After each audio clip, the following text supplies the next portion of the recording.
Among comic book heroes, there are a handful so well known that they are recognized outside the circles of comic book readers. One of the most recognized is Marvel's own friendly neighborhood Spider-Man.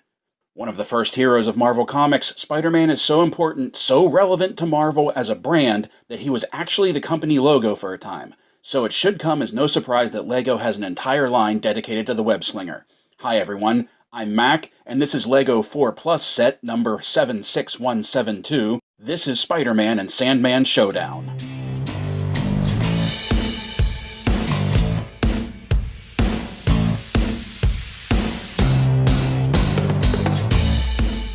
As I said in the intro, this is a 4 Plus set, and it may not seem like it adds much, but the minifigures that it comes with are pretty good, and probably what most collectors will be going after.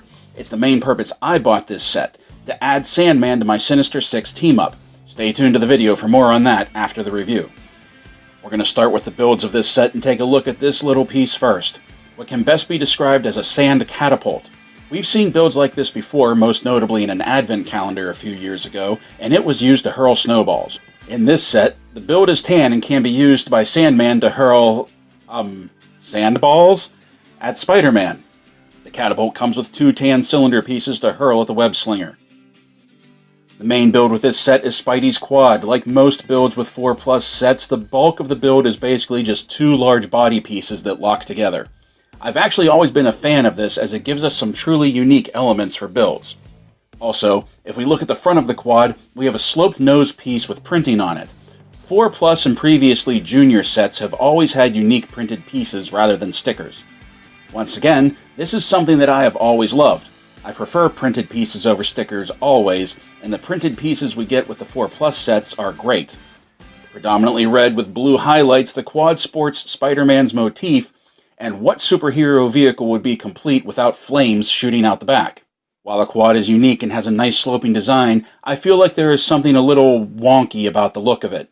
If you're not a fan of the 4-wheeled look, you can change that. Just pull the 2 body elements apart, move the axle pieces to the inside, and suddenly Spider-Man has a motorcycle. Behold the Spider Cycle.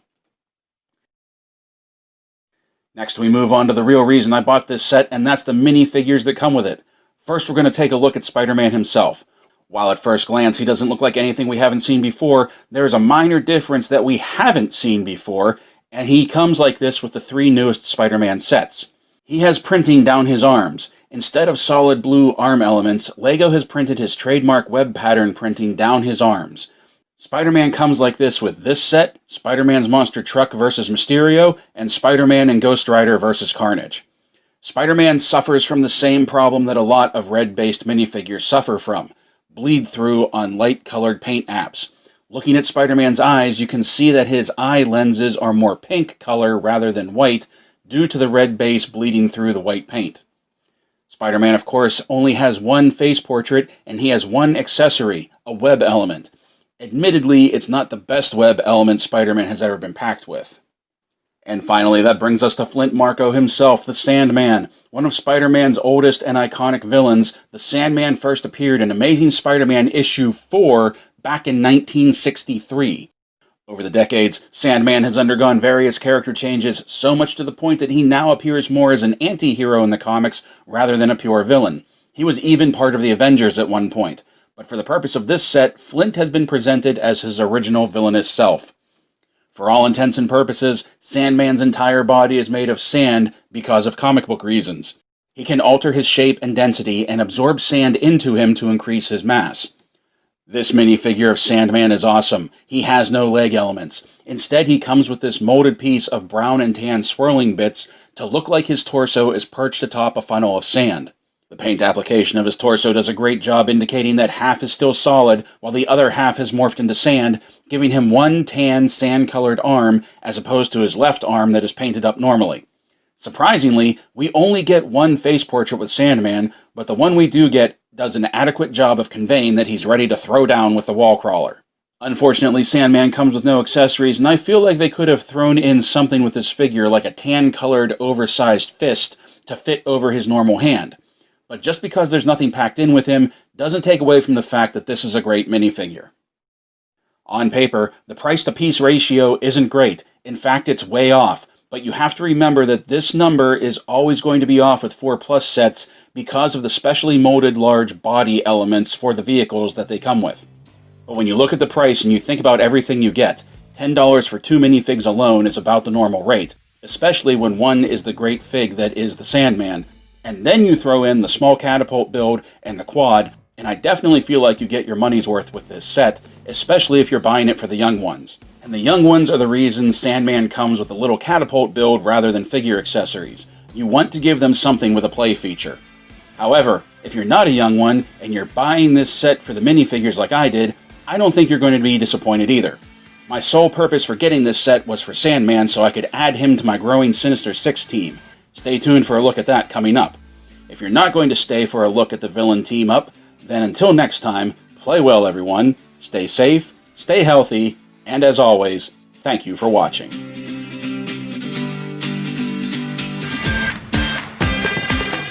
Hey everyone, thanks for sticking around.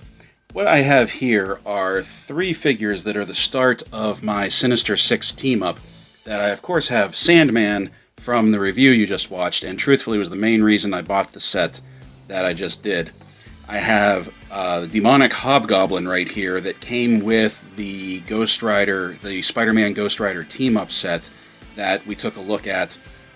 I think I did a review on this for Bricktober. I'll put a link to the review down below, and there will be a card up here. And then we have Electro over here.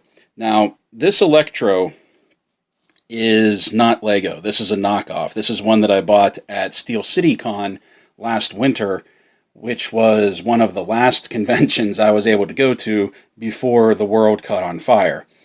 Now, if you're not familiar with what the Sinister Six is, the Sinister Six is a team of Spider-Man's Rogues Galley.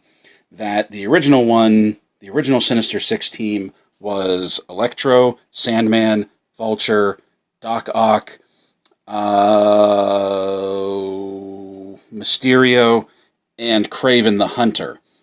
This team is actually going to be based off of their second incarnation, which was the Return of the Sinister Six, where Kraven was dead at this point, and Hobgoblin was recruited to take his place. And truthfully, this is my favorite incarnation of the Sinister Six. This was the first time I was introduced to them when I started reading Spider-Man comics back in the 90s. So we have these 3, and the reason I got the Lego knockoff of Electro is twofold. One, no matter what, through most standard incarnations of the Sinister Six, because there have been so many different versions of the Sinister Six, including a team that was called Sandman Sinister Six, Electro has almost always been a constant throughout the team. He's like the one team member that in all of the original incarnations of the team, he was always around. There was even a version of the Sinister Six that Doc Ock, who put the team together and was their leader, wasn't involved in, but Electro was still there. And the only Electro that we've received from Lego is based off of Spider-Man 2, The Amazing Spider-Man 2, the blue Jamie Foxx version of Electro that I don't know what they were thinking with that character, but I wasn't a big fan of that. If we take a look at this, this is actually pretty decent for a fig that isn't, let's focus in here, for a fig that isn't Lego. I really like the torso printing, the electric X on the back, and I like how it even rolls over to the back here. You can see the muscles in his back, and you can see the tendrils coming in. The helmet is really tight to his head. Sometimes his head pulls off entirely. But the face printing is very basic, and we only get one face portrait for it. But truthfully, if I wanted to, I could find another minifig head and replace this knockoff head with something a little bit more expressive. Also, we know that with the blind bags, we're getting a series of Marvel characters later this year, just like we did with DC at the beginning of last year, where we got a whole set of DC characters. So I'm holding out that maybe we'll get an Electro in those blind bags. I'm not sure. I never look forward. I don't like spoilers, so I'm not entirely sure what's going to be all in that set. So I'm hoping for an Electro. I'm also hoping for maybe a Vulture character, because a lot of the Vultures we got are very basic, where it's just a green body, a bald head, and then that wing element that we saw with the Wonder Woman versus Cheetah set, all painted up in green.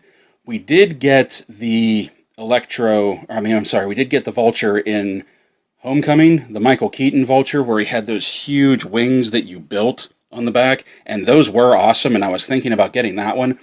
But the more I thought about it, the more I wanted a more comic-accurate Vulture for this team-up, since everything else is going to be fairly comic book accurate, which is, once again, why I went for the knockoff Electro. And I know we got a Sandman with the Far From Home sets, but truthfully, those sets didn't really do much for me, so I never got that big Sandman that you can build up. But I really like this one. I think this is a great stand-in for Sandman. And what's the other one? Oh yeah, the Doc Ock and Mysterio will be getting in the new set that came out this year as well, with Spider-Man and his monster truck, because, you know, we all know how iconic Spider-Man's monster truck is. So that's it. That's what I just want to take a look at. Show you these three that we got lined up. Hopefully we'll be getting the other three very soon. I know we'll be getting at least two very soon in the form of Doc Ock and Mysterio. So hopefully there will be a updated version of the comic book Vulture, because we seem to be getting updated versions of some of the villains, like Sandman here.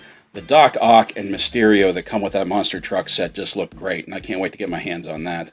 And hopefully we'll get a comic-accurate Electro in the Marvel blind bags that are coming up later this year. So thanks for sticking around, thanks for taking a look at these with me, and until next time, everyone, play well.